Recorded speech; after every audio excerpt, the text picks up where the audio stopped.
O inferno está vazio e todos os demônios estão aqui.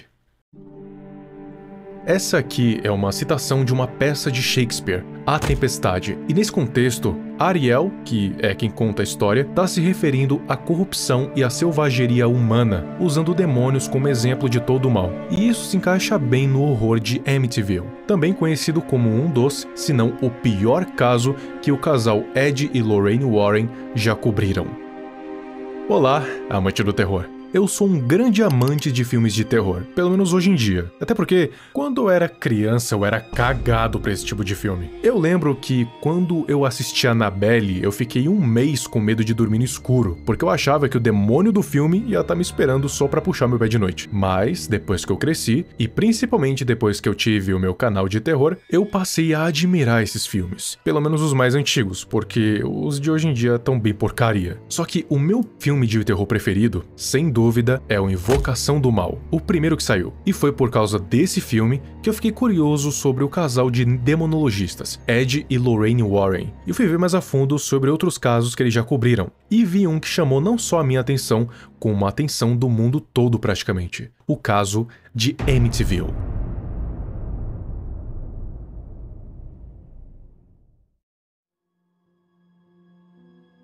Em 13 de novembro de 1974, no bairro tranquilo de Amityville, tinha uma casa chamada High Hopes. E lá dentro vivia uma família de 7 pessoas, a família DeFeo. Era uma família tradicional, vivendo em uma casa boa, no lugar tranquilo, todo mundo vivia aparentemente feliz. Mas é claro que se tá aqui nesse vídeo, é porque essa tranquilidade não durou para sempre, né?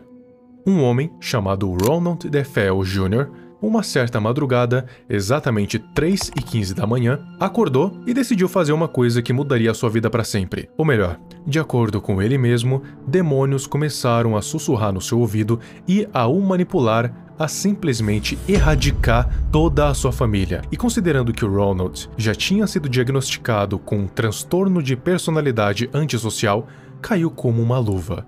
Então, ouvindo a voz desses demônios na sua cabeça, ele pegou um rifle Marlin calibre 0.35 e matou todos os membros da sua família, começando pelos pais, finalizando com os irmãos.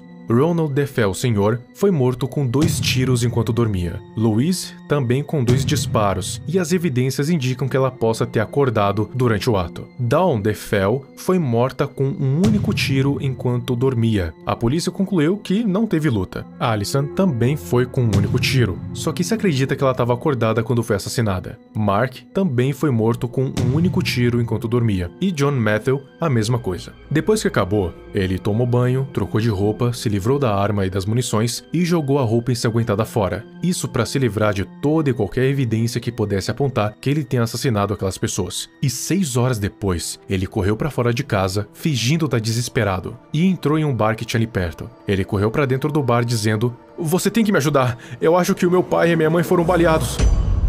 Primeiro, ele culpou um assassino da máfia, dizendo que tinha sido uma morte planejada, e não uma simples invasão domiciliar. Mas, depois que a polícia pesou na dele, com um questionário pesado, ele confessou ter matado todas as 6 pessoas. Mas, mesmo depois da confissão, ele sempre dizia nos depoimentos que na noite do assassinato, ele estava sendo controlado por demônios. E isso me lembrou de um certo filme de terror, um dos melhores que eu já vi inclusive, chamado O Exorcismo de Emily Rose, onde um exorcista estava sendo acusado de ter causado a morte de Emily Rose por conta de negligência. Ele disse para ela parar de tomar aqueles remédios e todas as sessões de exorcismo frequentes que a garota estava passando culminaram em sua morte. Claro que tem mais coisa, mas em suma é isso. E o filme tem esse ar de quem será que tá falando a verdade? Porque os dois lados têm argumentos muito convincentes e no fim, ninguém sabe quem tá certo ou quem tá errado. Aqui acontece algo parecido. O Ronald dizia de pé junto que ele tinha de fato sido manipulado por demônios a matar toda a sua família. O psiquiatra de defesa chamado Dr. Daniel Schwartz, ele disse que o Ronald sofria de fato com um transtorno de personalidade antissocial e que isso poderia ter influenciado nessa decisão dele. Só que o problema nisso tudo é que o Dr. Harold Zolan,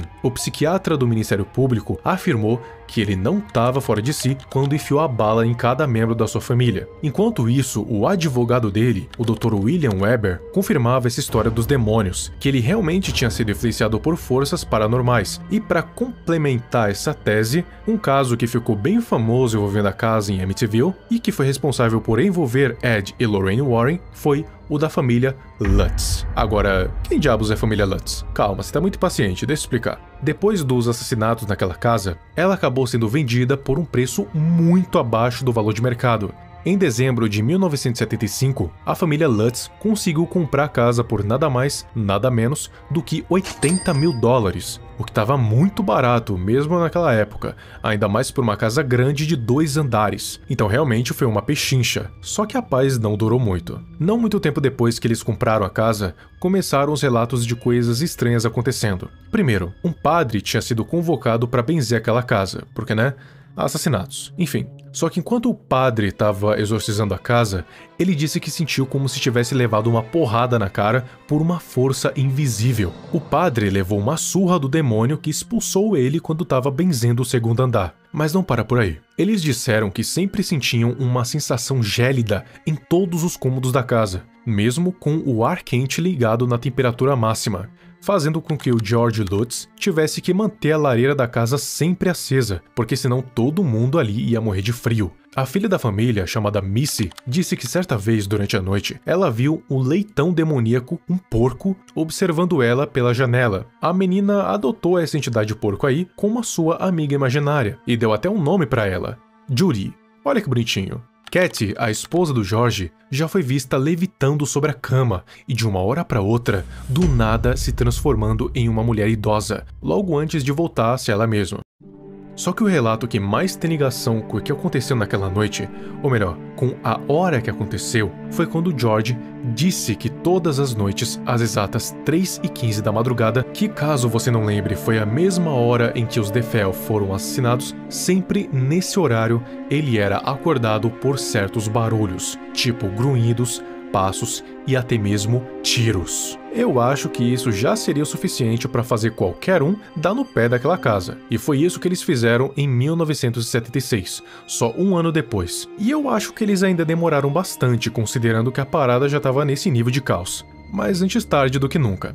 Então, eles colocaram a casa de novo à venda, que foi comprada por um casal, James e Barbara Cromartie. Só que diferente dos Lutz, que presenciaram coisas paranormais desde o primeiro dia, o casal Cromartie viveu por décadas, não anos, décadas nessa casa e nunca tiveram um evento paranormal sequer. Então, qual que foi o problema com os Lutz?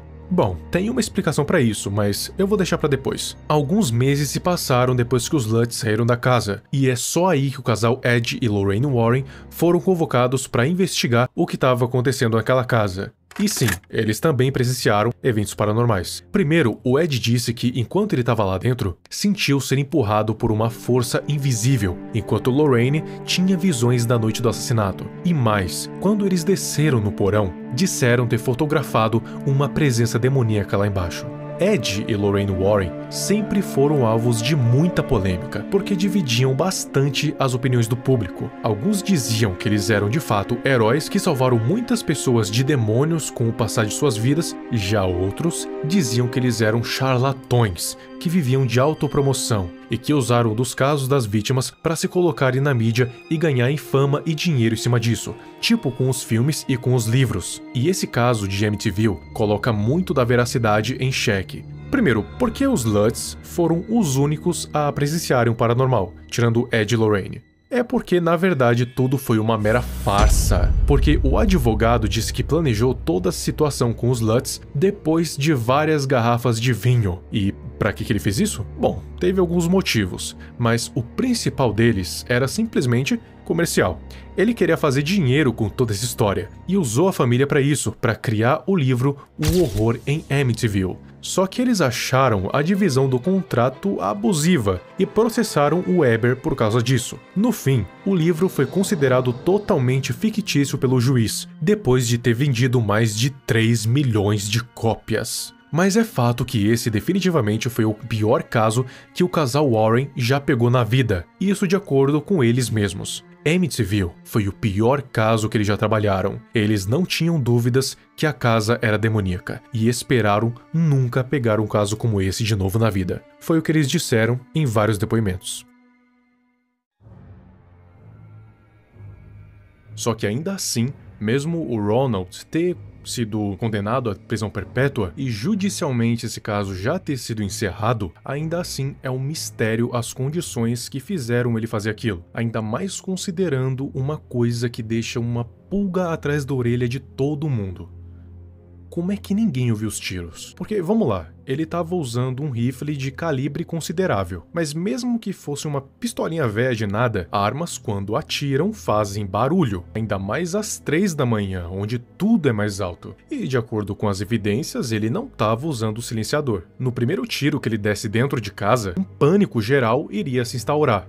Mas não, muitos ainda estavam dormindo quando ele começou a matar todo mundo. E não, elas não foram sedadas, porque não foi constado nenhum tipo de entorpecente na autópsia. Então, o que aconteceu? Existem algumas teorias que não envolvem o sobrenatural. Por exemplo, talvez aquelas pessoas tenham dormido muito profundamente, mesmo com tiros sendo disparados. E se for considerar que a casa é enorme e com possível isolamento acústico, é possível que ele de fato tenha conseguido matar todo mundo sem alertar ninguém. Agora, se a gente for pro lado sobrenatural da coisa, a gente tem o sono psíquico. Eu lembro de ter visto um livro dos Warren que estava cobrindo o caso dos Smurl, uma família que estava sendo atormentada por demônios, até porque eles são demonologistas. E é nesse livro que eu vi esse conceito sendo apresentado, o sono psíquico, que pelo que deu a entender, é quando uma entidade demoníaca quer atormentar uma pessoa em específico.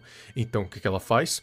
Ela deixa todo mundo dormindo em um estado de sono profundo em que literalmente nada pode acordar ela. Isso até que o tormento termine. E sim, a pessoa não acorda nem mesmo com um tiro. Então, se fosse para levar para o lado sobrenatural, o sono psíquico seria a explicação do porquê ninguém teria acordado naquela noite. Mas enfim, esse caso tem muita controvérsia ao entorno dele, ao ponto de que ninguém sabe o que realmente pode ter levado o Ronald a simplesmente matar toda a sua família. Apesar de que muitos consideram esse caso como sendo só mais um cenário de uma pessoa tendo um surto psicótico do nada. E duvidem do sobrenatural, assim como muitas pessoas duvidaram dos Warren. Mas me diz aí nos comentários o que você acha sobre isso. Sinceramente, eu tenho minhas dúvidas, mas, assim, nada é impossível, né?